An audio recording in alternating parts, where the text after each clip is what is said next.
सभी दोस्तों से नमस्ते। हमारे कुसुम लोकगीत चैनल पे आप लोगों का स्वागत है। सुनैना देहाती ऑफिशियल चैनल पे आप लोगों का स्वागत है। कुसुम ऑफिशियल चैनल पे आप लोगों का स्वागत है। 3 चैनल है, तीनों चैनल पे आप लोगों का स्वागत है।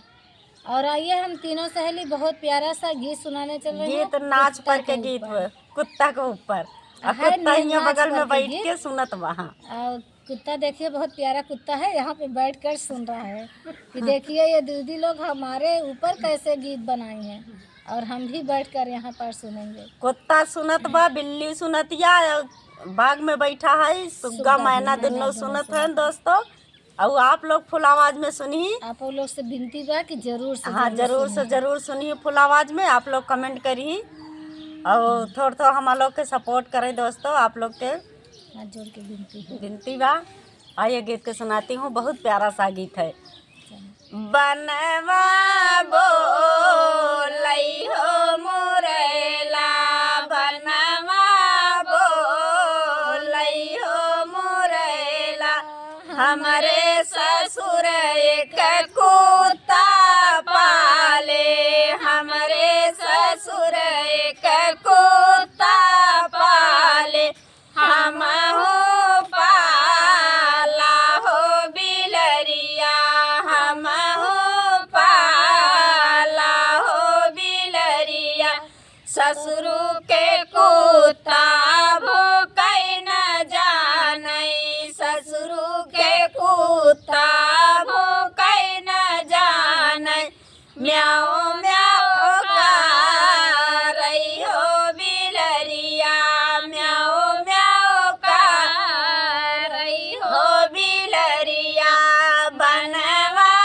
बोलई हो मोरेला, बनवा बोलई हो मोरेला, हमारे जेठ एक मैना पाले, हमारे जेठ एक मैना पाले, हम हो पाला हो सुगनवा, हम हो पाला हो सुगनवा, जेठ के मैना बोलई न जानई, जेठ जी के मैना बोलई न जानई, राम राम रटई हो सुगनवा, राम राम रटई हो सुगनवा, बनवा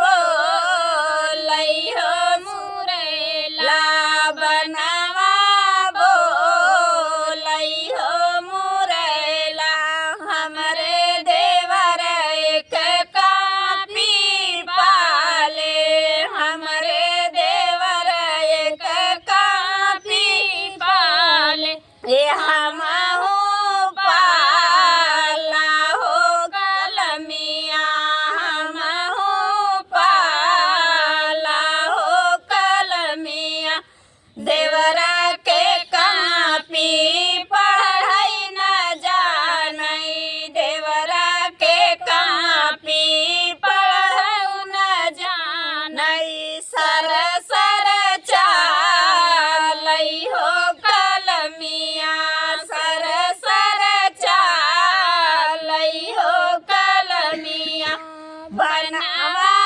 बोलई हो मोरेला, बनवा बोलई हो मोरेला, हमरे बलम एक रंडी पाले, हमरे बलम एक रंडी पाले, हम हो पाला हो ननदिया, हम हो पाला हो ननदिया, बलमा के